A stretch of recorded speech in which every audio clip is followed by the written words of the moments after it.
मैं अपना एक पैगाम रिकॉर्ड करना चाहता हूं। अगर उस मलऊन और उस खबीस नमरूद की औलाद तक मेरी ये बात पहुंच सकती है तो पहुंचा दी जाए। तुमने बहुत भौंक लिया अपने मंदिर में बैठ करके, तुम प्रेस क्लब ऑफ इंडिया में बैठ करके बहुत भौंक लिए। कुत्ते आपस में अपनी गली में बहुत भौंकते हैं। मेरे इस मैसेज को उस मलून तक पहुंचा दें।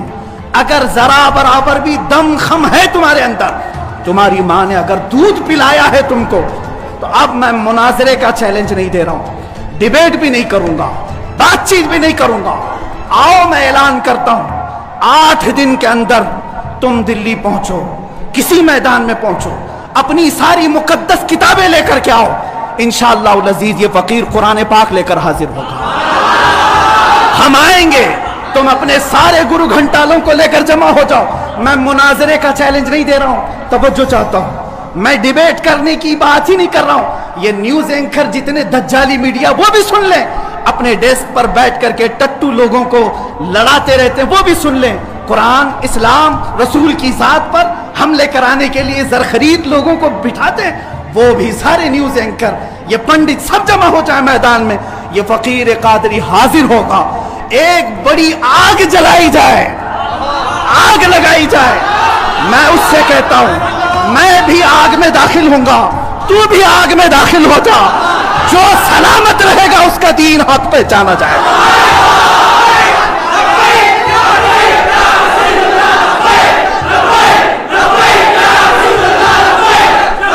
बहुत हो गया है मुसलमानों, बहुत हो गया एहतजाज, बहुत हो गए प्रोटेस्ट, बहुत हो गए इनसे मुतालबे करना कि इसको गिरफ्तार करो, इसका सर चाहिए। आओ आज आर पार की बात कर लेते हैं। जमाना गुजर गया, 800 साल हो गए। सरकार गरीब नवाज को भी यही चैलेंज किया गया था। मोइनुद्दीन हसन चिश्ती ने हिंद में यह बताया था कि जो नबी का गुलाम होगा वो आग में भी कूद जाएगा। इंशाअल्लाह अज़ीज़ मैं गुनहगार जरूर हूं, मेरे अखलाक बुरे जरूर हैं, लेकिन जब बात मेरे मजहब की आएगी, कुरान की आएगी, नामे मुस्तफा की आएगी, मैं बरसरे ऐलान आज फिर कहता हूं, आओ तुम सारे पंडित मिलकर के आओ, आग लगाई जाए। तुम सब पूरी दुनिया को दिखाना, मैं भी आग में दाखिल होऊंगा, तुम भी आग में आ जाना। देखते हैं किसके जिस्म को आग जलाती है। अगर मैं सलामत रहा तो मेरे दीन की बात होगी, और इंशाअल्लाह अज़ीज़ मुझे यकीन कामिल है कि अगर आग पर भी किसी का हुक्म होता है तो सिर्फ मेरे रब्बे ज़ुल जलाल का है। मुझे आपका आग के कुएं में कूदने वाला चैलेंज शहर स्वीकार है, लेकिन मैं आपको आग के कुएं में कूदता हुआ नहीं देखना चाहता। अगर वास्तव में आप एक सच्चे मुसलमान हैं, वास्तव में आप एक सच्चे मौलाना हैं, और जो शब्द आपने संतों, महंतों और गुरुओं के लिए प्रयोग किया कि अगर आपकी माँ ने आपको दूध पिलाया है, ये शब्द आपके ऊपर लागू करते हुए कि मुफ्ती मौलाना सलमान अजहरी साहब, यदि वास्तव में आप एक सच्चे मुसलमान हैं और अगर एक सच्चे खुदा की इबादत करते हैं, और अगर आपको अपनी माता ने दूध पिलाया है, तो मेरे इस निमंत्रण को, मेरे इस प्रस्ताव को, जो मैंने आपके चैलेंज को स्वीकार किया है, आप इसको सहर्ष स्वीकार करेंगे और आग में आपको नहीं कूदना,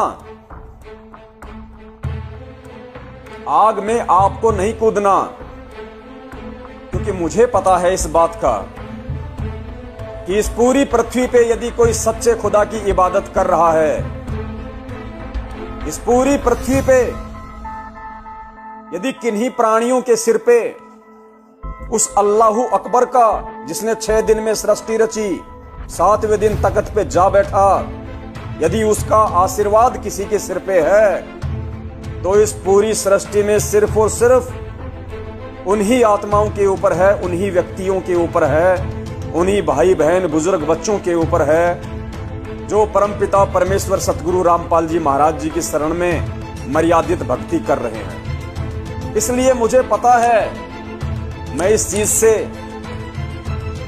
अनभिज्ञ नहीं हूं। मुझे पता है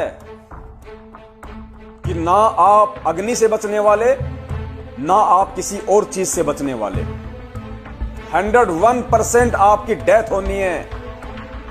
आपको काल, वो शैतान जिसकी आप इबादत करते हैं, आपको अपनी आगोश में लेगा। वो यही चाहता है। लेकिन मुझे मेरे खुदा ने, मेरे परमेश्वर ने, मेरे बंदी छोड़ने, मेरे गुरुदेव ने सत्य ज्ञान दिया हुआ है।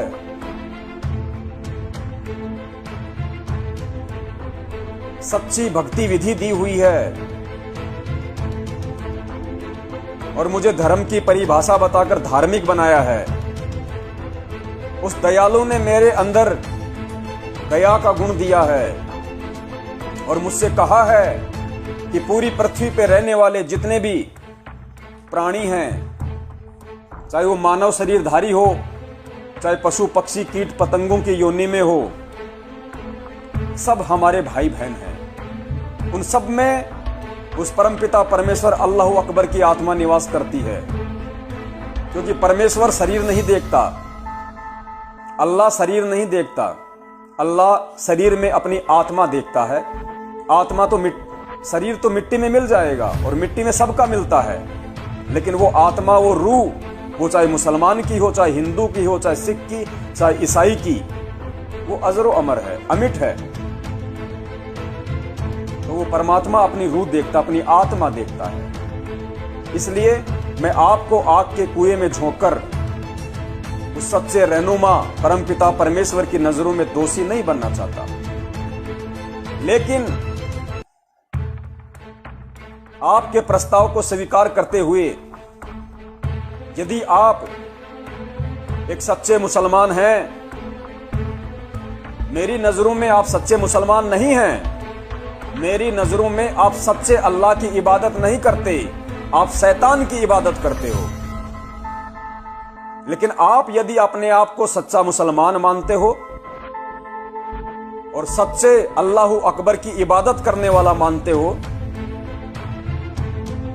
तो मैं आपसे निवेदन करता हूं, आपके चैलेंज को स्वीकार करते हुए, कि आप संपूर्ण मुस्लिम समाज को इकट्ठा करें।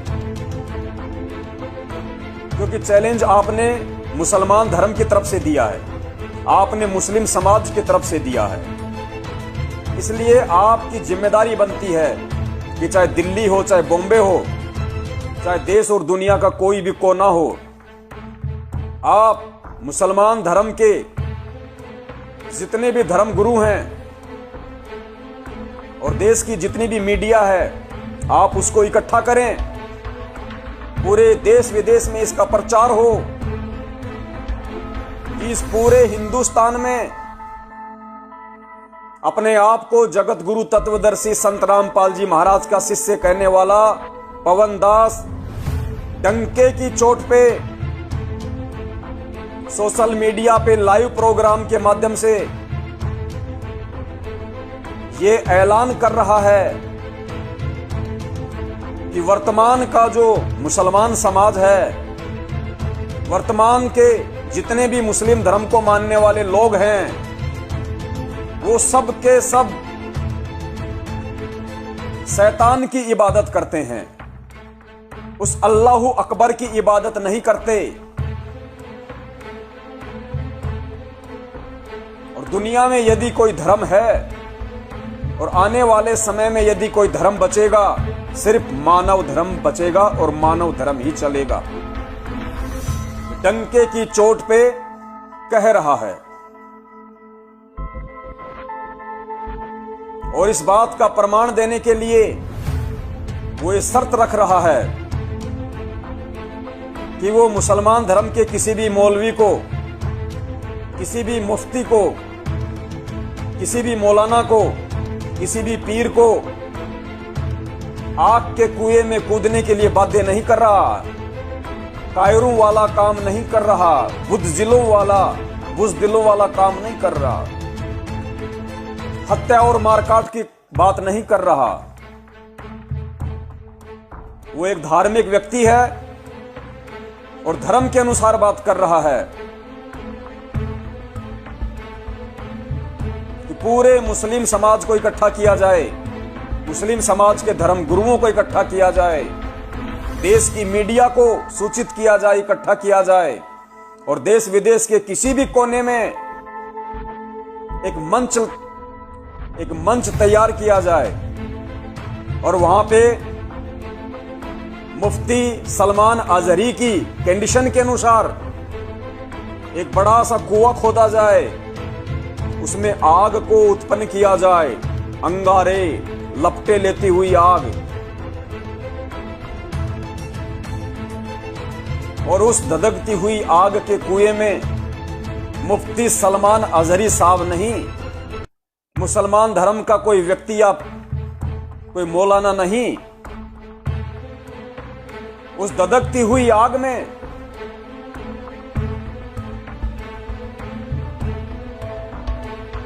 इस पूरे मानव समाज के सामने, सभी धर्म के जानने और मानने वालों के सामने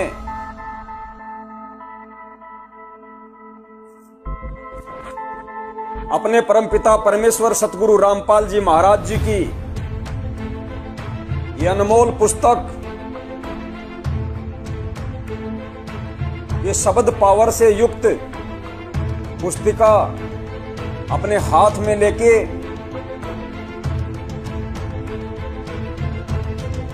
और इस पूरी दुनिया में जितने भी धर्म के लोग हैं, चाहे वो श्री राम को मानने वाले हो, चाहे कृष्ण को मानने वाले हो, चाहे ईसाई धर्म के संस्थापक ईसा मसीह को मानने वाले हो, चाहे गुरु नानक देव जी को मानने वाला सिख समाज हो, चाहे महावीर जी को मानने वाला जैन समाज हो और हजरत जी को मानने वाला मुसलमान समाज हो, उन सब की आंखों पे बंदी अज्ञानता और मूर्खता की पट्टी हटाने के लिए, उन सब की आंखों से मोतियाबिंद हटाने के लिए, उन सब की आंखों से धार्मिकता का उल्टा चश्मा हटाने के लिए और उन सबको ये बताने के लिए कि सन 1994 से 2014 तक परम पूज्य सतगुरु रामपाल जी महाराज जी ने जो ज्ञान दिया, उस ज्ञान आधार से अभी तक जो व्यक्ति नहीं समझ पाया कि धर्म क्या है, धार्मिकता क्या है, सतगुरु क्या है, मानव जन्म प्राप्त करने का मकसद क्या है और मानव जन्म प्राप्त करके कौन सी भक्ति विधि और साधना करनी चाहिए, किस खुदा की इबादत करनी चाहिए, किस भगवान की पूजा पाठ करनी चाहिए, कौन कौन से वो धार्मिक वो कर्म हैं, वो यज्ञ हैं जो करने चाहिए, जिससे यह जीव 84 लाख योनियों के जन्म मरण से मुक्त हो जाए। इस बात को जग जाहिर करने के लिए, साबित करने के लिए और यह पूरी दुनिया को दिखाने के लिए कि सतगुरु की भक्ति में कितना दमखम होता है, सतगुरु के आशीर्वाद में कितनी पावर होती है। उस धधकती हुई आग में पूरी दुनिया के सामने ये सतगुरु रामपाल जी महाराज जी का अदना सा शिष्य पवन दास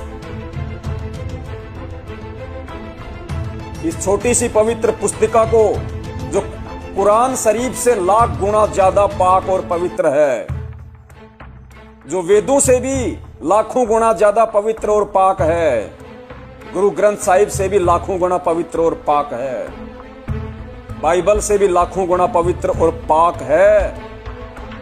इस पुस्तिका को हाथ में लेकर और सतगुरु का जयकारा लगाकर उस धधकती हुई आग में चिंता रहित होकर, चेहरे पे खुशी और मुस्कुरान लेकर प्रवेश करेगा और पूरी दुनिया देखेगी, पूरी दुनिया के लोग देखेंगे, नकली धर्मगुरु और पाखंडी धार्मिक ठेकेदार देखेंगे कि इस पूरी दुनिया में, इस पूरी सृष्टि में, इस पूरी पृथ्वी पे अगर कोई असली धर्म है तो वो मुसलमान धर्म नहीं, हिंदू धर्म नहीं, ईसाई, सिख और जैन नहीं, केवल मानव धर्म है। और अगर कोई सच्चा सतगुरु है तो मुसलमान धर्म का कोई मौलवी नहीं, हिंदू धर्म का कोई पंडित नहीं। अगर कोई सच्चा सतगुरु इस धरती पे प्रकट है, मौजूद है, खुद वो कबीर परमेश्वर है जो सतगुरु रामपाल जी महाराज जी का रूप बना के धरती पे 8 सितंबर 1951 को प्रकट हुआ है। और सतगुरु की दया रही, सतगुरु का आशीर्वाद रहा, मुझ 2 कौड़ी के तुच्छ इंसान की कोई औकात नहीं। कहते हैं अल्लाह मेहरबान तो गधा पहलवान, तो भाई सतगुरु मेहरबान तो ये गधा पवनदास पहलवान। और हंसते हंसते पूरी दुनिया के सामने सतगुरु का जयकारा लगा के मुस्कुराते हुए, क्योंकि मुझे परमेश्वर ने जीवित मरना सिखाया है, उस आग में प्रवेश करूंगा आपके चैलेंज अनुसार। और पूरी दुनिया देखेगी, और दुनिया के साथ साथ वो आसमान के फरिश्ते भी देखेंगे, जिन्हें हिंदू धर्म वाले 33 करोड़ देवी देवताओं के नाम से जानते हैं। मुसलमान जिन्हें फरिश्ते कहते हैं, वो भी टकटकी लगा के देखेंगे कि सच्चे सतगुरु की भक्ति में कितनी पावर होती है। सच्चा सतगुरु कैसे शब्द रूप में अपने भगत के साथ रहता है। सच्चा सतगुरु कैसे एक मर्यादित भगत की पल पल रक्षा करता है और साएं की तरह हर पल उसके साथ रहता है।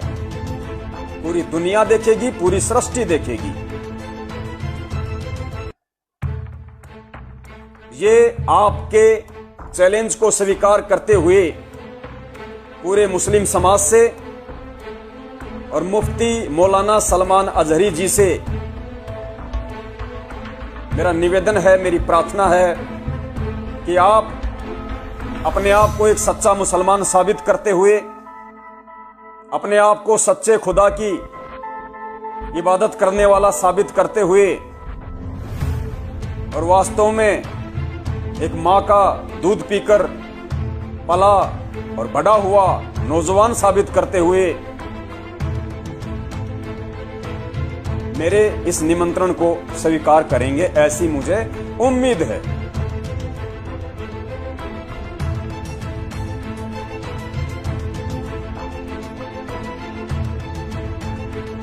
एक बात वो साबित कर दे, उसी दिन मैं अपनी गर्दन देकर के आ जाऊंगा इंशाअल्लाह। मैं वहीं पर अपनी गर्दन देकर के आ जाऊंगा। ये सारे उसके चेलों से भी कहता हूं, तुम जुमलेबाजी कर रहे हो। और इस चैलेंज के बाद अब सोशल मीडिया में बरसात के मेंढक की तरह बहुत सारे आ गए, मौलाना का चैलेंज हमको भी एक्सेप्ट है, हमको भी एक्सेप्ट है। तुम क्या समझ रहे हो, गुडी गुडे का खेल खेलने जा रहे हैं हम? ये कोई खेल खेलने जा रहे हैं? तारीख पढ़ लेना, पता चलेगा तुम्हें मुबाहिला कहते किसे हैं। अजीजान गिरामी वकार, आज दिल जल रहा है इसलिए मैं अर्ज कर रहा हूं, ये मुकाबले में नहीं आएंगे। फिर भी मैं कहता हूं, ये 17 रमजानुल मुबारक 30 अप्रैल आने तक ये जितने चेले भोंक रहे हैं, इसमें एक रामपाल का एक शिष्य है, कोई शागिर्द आया है, वो कहता है मोहम्मद आखिरी नबी भी नहीं है सल्लल्लाहु अलैहि वसल्लम। माअज़ल्लाह। ऐ मुसलमानों, इसने खत्मे नबुव्वत पर भी डाका डाला। वो कहता है रामपाल आखिरी नबी थे, मैं साबित करता हूं और चुनौती को स्वीकार करता हूं। ये सारे पाखंडी एक साथ आ जाएं, एक साथ आ जाएं। और गवर्नमेंट से फिर मैं कहता हूं, अब ये बात बहुत बढ़ चुकी है, मीडिया वाले भी मजाक ना समझें, इनको साबित करने का मौका दें और हम हानि के लिए तैयार हैं। मैं एक नहीं, हिंदुस्तान की 11 बड़ी खानकाएं मेरे साथ खड़ी हैं और तकरीबन 100 उलमाए अहले सुन्नत और मुफ्तियान इज़ाम अभी इसी वक्त दिल्ली आने के लिए तैयार।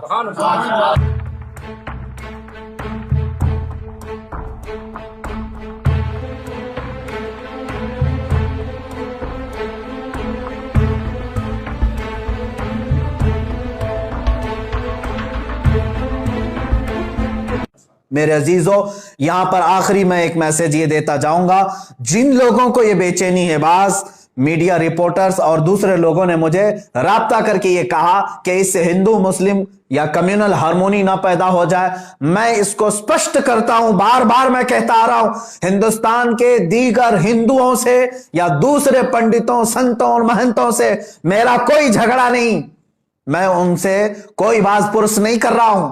मेरा झगड़ा उसी से है जो मेरे नबी की शान में भौंक रहा है और जो उसके चेले चपाटे हैं। बाकी सारे हिंदू, बाकी सारे देशवासी, दूसरे संत महंत और पंडित जितने हैं वो सब अमन के साथ रहते। मैं जानता हूं बहुत सारे पंडितों को जो मेरे नबी कौनैन सल्लल्लाहु ताला अलैहि वसल्लम का रिस्पेक्ट करते हैं, इस्लाम की अजमत के वो कायल हैं। हम उनके साथ बहसो मुबाहिसा भी नहीं कर रहे हैं, बल्कि